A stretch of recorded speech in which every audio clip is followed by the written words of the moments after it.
This is your new task force. Gue baru aja selesai nonton Creature Commandos dari DC Studios. Dan jujur aja, ini salah satu series animasi superhero terbaik yang pernah gue tonton. Hey, that's pretty good. Bener-bener solid. Ada humor, ada emosi, ada action brutal yang ganteng banget. Buat gue, inilah standar adaptasi komik yang harusnya dipakai. Gue excited banget waktu nulis skrip ini. Karena emang series ini sebagus itu. Wow. DC emang lagi bangun ulang semestanya. Dan Creature Commandos jadi pembuka dari DCU yang digagas oleh siapa lagi kalau bukan James Gunn. Series ini spesial bukan cuma karena statusnya sebagai project pertama, tapi karena kualitasnya yang emang bener-bener layak dapat spotlight. Di video ini gue bakal bahas kenapa Creature Commandos adalah langkah pertama yang seger dan tepat buat masa depan DC. Kita kupas semuanya, mulai dari cerita, karakter, animasi, sampai storytellingnya. Kalau lu baru di sini, jangan lupa klik tombol subscribe di kanan bawah. Karena setiap minggunya kita bakal bahas tontonan-tontonan keren, mulai dari yang blockbuster sampai yang underrated. Jangan lupa like dan tinggalkan komentar, film apa yang mau lu bahas bareng gue minggu depan. Oke, cukup intronya, mari kita mulai review lengkap dari Creature Commandos.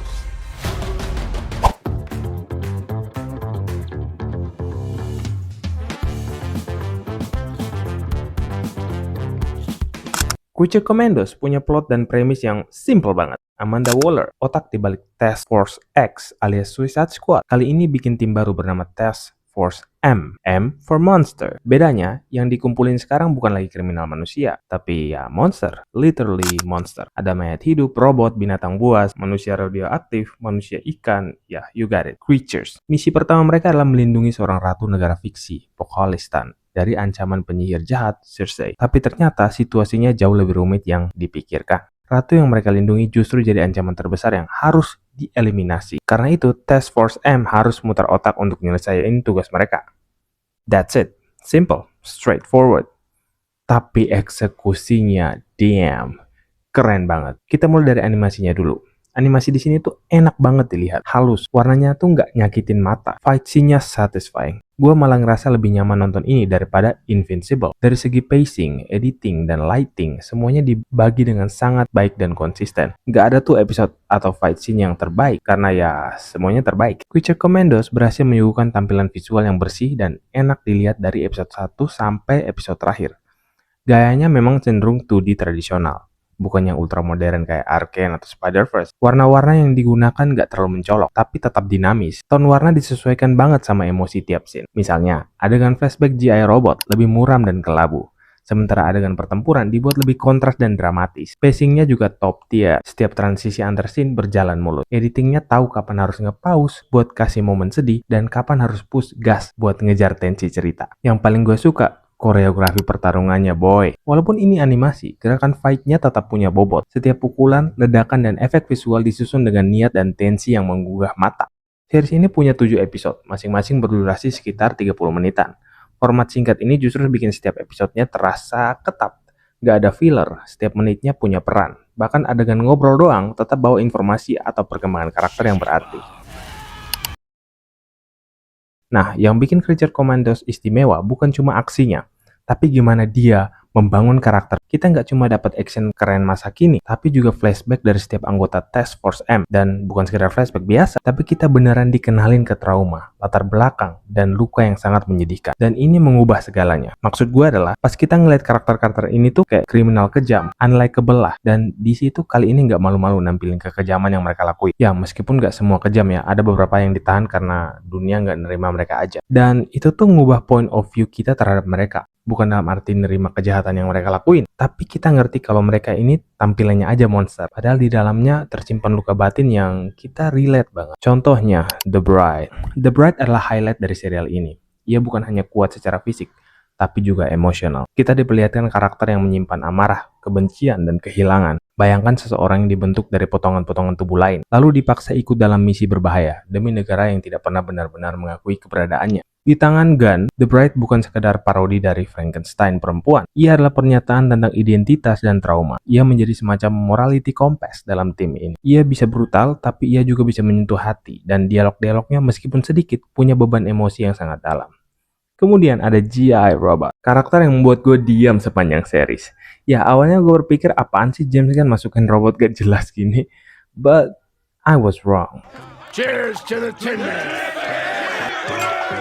GI jadi karakter yang menurut gue punya story yang sangat menarik. Gue nggak akan spoiler banyak di sini, tapi dia ini adalah mesin pembunuh Nazi Jerman pada masa Perang Dunia. Sederhananya, dia ini AI yang digambarkan James Gunn secara samar-samar. Dan justru disitulah pukulan naratifnya bekerja. Kita tidak tahu apakah dia mengenang teman-temannya karena program atau karena rasa. Tapi setiap tindakannya, setiap keputusan kecil yang ia buat, seolah menantang kita untuk bertanya, apakah empati hanya milik manusia? Itulah kenapa gue suka banget sama karakter ini. Dan untuk karakter lainnya, kalian bisa nonton aja series ini di Max. Ya, karena gue nggak mau spoiler semua di sini. Pertanyaan sederhana, dari sekian banyak karakter DC yang bisa membuka bab pertama DCU, kenapa tim monster? Kenapa bukan Superman, Batman, atau Justice League? Jawabannya justru terletak pada visi jangka panjang James Gunn. Gunn tahu bahwa DC membutuhkan penyegaran, bukan pengulangan. Ia tidak ingin memulai era barunya dengan ikon yang sudah berkali-kali diribut. Ia ingin memperkenalkan identitas baru, bahwa dunia DC yang ia bangun akan punya rasa yang berbeda, sudut pandang yang lebih berani, dan humor gelap yang tidak dibuat-buat. Creature Commandos adalah semacam laboratorium naratif. Karakter-karakternya absurd, situasinya ganjil, dan moralnya ambigu. Tapi justru itu menarik, dunia yang tidak tergantung pada popularitas karakter, melainkan kekuatan cerita. Dan ini bukan pertama kalinya Gunn memainkan kartu ini. Lihat saja, Guardian of the Galaxy, tim aneh dari Marvel yang tadinya nyaris gak dikenal. Tapi karena storytellingnya kuat, mereka menjadi tokoh besar. Gunn mempercayai bahwa penonton bisa jatuh cinta pada karakter aneh, selama mereka ditulis dengan jujur dan menarik. Creature Commandos adalah cara Gunn menunjukkan, inilah dunia yang akan kalian masuki. Dunia yang luas, berlapis, dan tidak selalu tentang yang paling kuat, tapi tentang yang paling manusiawi, bahkan jika mereka bukan manusia.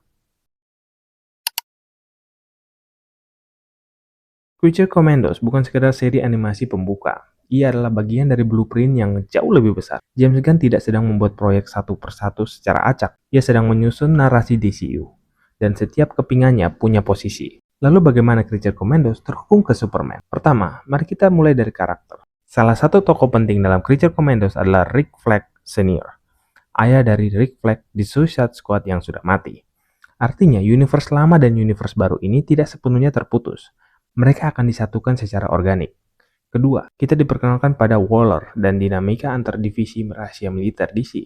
Seperti Task Force X, ini membuka jalur kepada proyek Waller, serial live action yang akan menjembatani antara Creature Commandos dengan dunia politik dan moral abu-abu dihadapi para pahlawan seperti Superman. Ketiga, dan ini yang paling penting, adalah pengembangan nada atau tone. Superman disebut-sebut akan menjadi film tentang harapan, moralitas, dan kemurnian idealisme superhero. Tapi kontrasnya akan sangat terasa bila kita sudah lebih dulu menonton Creature Commandos. Dengan kata lain, Creature Commandos membangun fondasi nilai-nilai yang akan diuji oleh Superman. Setelah kita menyaksikan dunia yang diwarnai oleh monster, eksperimen, dan manusia-manusia rusak, kemunculan Superman akan terasa lebih penting, lebih menyala, karena ia bukan muncul di dunia sempurna. Ia muncul di dunia yang retak dan butuh cahaya. Secara struktur naratif, ini seperti Star Wars memulai cerita dengan Rogue One sebelum memperkenalkan Luke Skywalker. Kita paham betapa kacaunya dunia itu, sehingga ketika sang pahlawan utama datang, kita bisa merasakan skala perubahan yang ia bawa. Creature Commandos dengan segala humornya menyimpan potensi drama besar, dan Superman akan menjadi penebus atau penguji dari semua nilai yang ditanamkan sejak episode pertama animasi ini. Jadi jika kamu bertanya apa hubungannya, jawabannya bukan cuma plot, tapi emosi, dunia, dan transisi moral yang sedang dipersiapkan secara perlahan.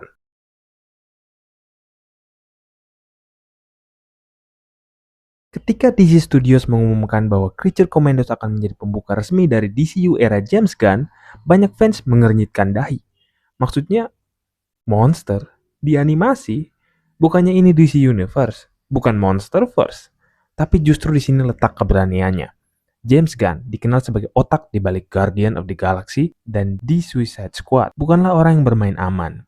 Ia tahu bahwa ribut sebesar DCU butuh kejutan, butuh tone baru, dan butuh sesuatu yang menegaskan bahwa ini bukan DC lama yang itu-itu aja. Creature Commandos bukan hanya tim absurd berisi makhluk aneh seperti Weasel dan Dr. Phosphorus, tapi juga pernyataan sikap. Ini DCU yang tidak takut beda.